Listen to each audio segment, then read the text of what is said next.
Good morning all dear students. कल की class में हमने ज्योग्राफी का second chapter globe longitude and latitude start कर दिया था। हमने ग्लोब्स के बारे में पढ़ा था।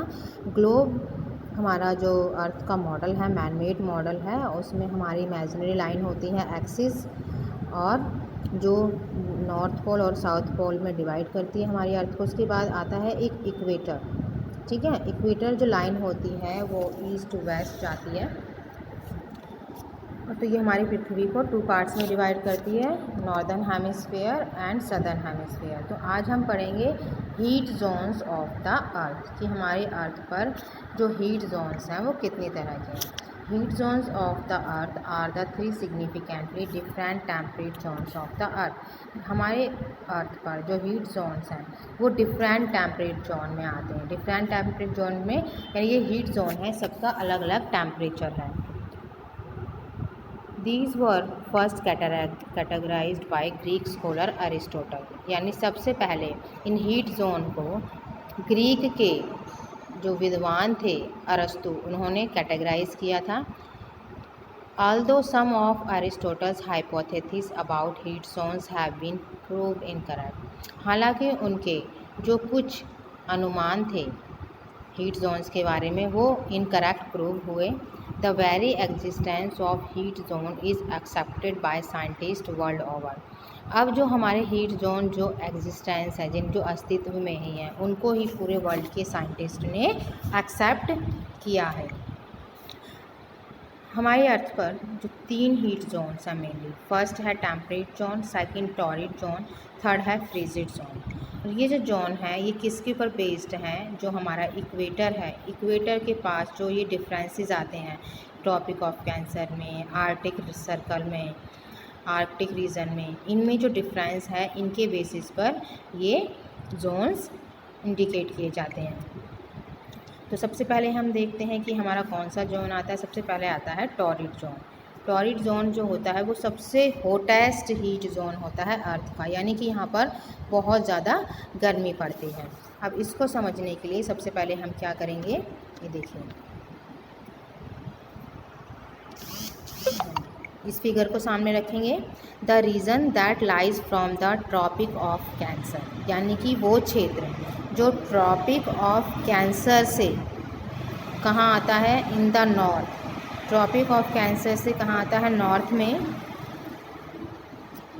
Across equator. और जब इक्वेटर को वो क्रॉस कर देता है तो जो ट्रॉपिक ऑफ कैप्रिकॉर्न, और जो ट्रॉपिक ऑफ कैप्रिकॉर्न तक, यानी ट्रॉपिक ऑफ कैंसर से लेके ट्रॉपिक ऑफ कैप्रिकॉर्न, ये वाला जो पार्ट है वो कहलाता है क्या, टॉरिड जोन, क्योंकि ये बहुत हीट होती है यहाँ पर। This zone was considered uninhabitable. ये जो जोन है ये रहने लायक नहीं होता है, क्योंकि यहाँ पर बहुत ज़्यादा टेम्परेचर, बहुत ज़्यादा हीट होती है, यानी बहुत ज़्यादा गर्मी होती है। लेकिन फिर भी कुछ सिविलाइजेशन, कुछ सभ्यताएं हैं भारत की जो यहाँ पर बसी और फली फूली डेवलप्ड भी हुई, जैसे Latin America and south east Asia की कुछ सिविलाइजेशन हैं जो इस हीटेस्ट जोन में वो बसी थी। उसके बाद आता है हमारा फ्रीजिड जोन। जो फ्रीजिड जोन होता है वो सबसे कोल्डेस्ट जोन होता है। अभी कोल्डेस्ट जोन कहाँ पर सिचुएटेड है, देखो, the area that lies to the north of arctic, है ना, नॉर्थ का जो आर्कटिक है, ये आप देख रहे हैं, ये फ्रीजिड जोन है। And to the south of the antarctic circle, और साउथ का जो अंटार्कटिक सर्कल है ये क्या रहते हैं, ये परमानेंटली फ्रोज़न रहते हैं, यानी ये हमेशा बर्फ़ से जमे रहते हैं। These areas are frozen for most part of the year and there is no sunlight for most month of the year. इन एरियाज़ में क्या है कि ये हमेशा फ्रोज़न रहते हैं, क्योंकि यहाँ पर सनलाइट बिल्कुल भी नहीं पड़ती, यानी मंथ के मोस्टली जो मंथ हैं, ईयर के जो मोस्टली मंथ हैं, उनमें सनलाइट तो देखने को ही नहीं मिलती। However, it has been found that these areas also were inhabited by people। और इस तरह हम देखते हैं कि ये जो एरिया है ये भी इनहेबिटेड बाय पीपल, यानी इसमें कुछ लोग रहे हैं यहाँ पे इतने ठंड में भी, कुछ लोगों ने यहाँ पर अपना हैबिटेट बनाया था, आवास बनाया था। सबसे बड़ा एग्जांपल है जो सबसे लार्जेस्ट सिटी है वर्ल्ड की, Murmansk, Russia of north of Arctic circle, ठीक है। यानी जो रशिया है, मुरमास्क है, ये एग्जांपल है जहाँ पर उनकी 500,000 पॉपुलेशन ने यहाँ पर क्या किया था, फ्लरिश हुए थे। फ्लरिश यानी यहाँ पर रहकर फले फूले थे। अब हमारा जो थर्ड जोन आता है वो आता है टेम्परेट जोन। इस जोन को हम हैबिटेबल हीट जोन बोलते हैं क्योंकि यहाँ पर जो है मनुष्य वो रह सकता है।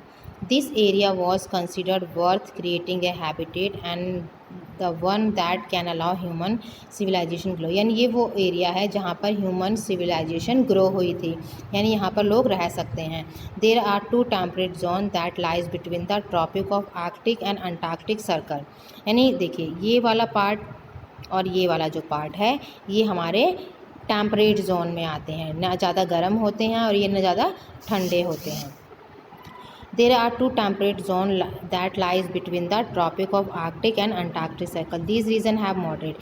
ये जो क्षेत्र हैं ये कैसे होते हैं, मॉडरेट होते हैं, टॉलरेबल यानी इनको सहन, यहाँ की गर्मी सर्दी को हम सहन कर सकते हैं, है ना। जो होता है जो टेम्परेचर इसको सहन कर सकते हैं और इसमें बहुत सारे इनहैबिटेट रह सकते हैं, यानी लोग यहाँ पर रह सकते हैं, जैसे पशु पक्षी जानवर सब इस जोन में रह सकते हैं।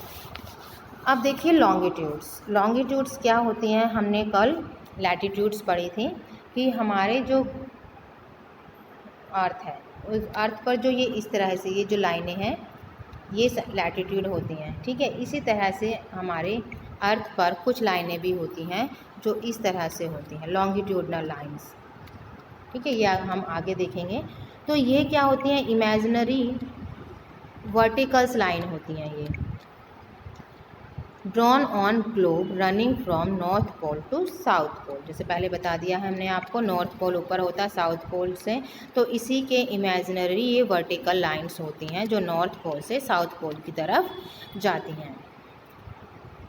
There are also known as meridian which means mid day in Latin, और इनको हम किस नाम से जानते हैं, इस जो इमेजिनरी वर्टिकल लाइन होती है जो नॉर्थ पोल से साउथ पोल की तरफ जाती है ये वाली, इसको हम कहते हैं मेरिडियंस, ठीक है। जैसे इस लाइन को हम इक्वेटर बोलते हैं उसी तरह से इस तरह जो वर्टिकल लाइन होती है इसको हम बोलते हैं meridians. The starting point for measuring longitude is called the prime meridian, यानी हम ग्लोब पर अगर किसी स्टार्टिंग पॉइंट को हमें मेज़र करना है तो उसको हम क्या कहेंगे, प्राइम मेरिडियन कहेंगे। लॉन्गिट्यूडनल लाइन का मेरिडियन नाम है, यानी मेरिडियन जो है वो दूसरा नाम है किसका, लॉन्गिट्यूडनल लाइन का। जैसे कि जो हॉरिजॉन्टल लाइन का जो नेम था वो इक्वेटर था, इसी तरह से इस लाइन को हम मेरिडियन लाइन बोलते हैं। Earth does not have an east pole. अब देखिए, the earth does not have an east pole and west pole. अर्थ में क्या है कि हमने देखा था कि हमारा नॉर्थ पोल और साउथ पोल तो होता है लेकिन ईस्ट और वेस्ट पोल नहीं होता है। इनकी जगह पर क्या होता है, जो हमारी मेरिडियंस लाइन है उसी को हम अपने स्टार्टिंग पॉइंट में काउंट करते हैं। Therefore some point had been chosen at the starting point for measuring the longitude. आपको पहले ही पता है कि हमने बताया है कि जो लैटिट्यूड्स होती हैं वो लेटी हुई लाइनों को बोलते हैं कि वो लैटिट्यूड्स हैं। तो हमें जो स्टार्टिंग पॉइंट जब मेज़र करना होता है तो हम सबसे पहले मेरिडियन लाइन को ही चूज़ करते हैं। यहाँ आप इस फिगर में आप देख सकते हैं कि यहाँ पर जो लाइनें हैं ये सारी क्या हैं, मेरिडियन लाइंस हैं। और इसकी जो सबसे मेरिडियन जो मेन मेरिडियन लाइन है उसको बोलते हैं हम ग्रीनविच, जो कि इंग्लैंड ने ही इसको चूज़ किया गया है। All longitudes are measured from the prime meridian. जितनी भी लॉन्गिट्यूडनल्स लाइन हैं वो प्राइम मेरिडियन से मेज़र की जाती हैं। और ये लाइंस कहाँ जाती हैं, नॉर्थ से साउथ पोल से, कहाँ, ग्रीनविच इंग्लैंड की तरफ। तो ओके स्टूडेंट्स, आज के लिए इतना ही, बाकी हम कल की क्लास में करेंगे। Goodbye everyone, thank you very much, stay home, stay safe.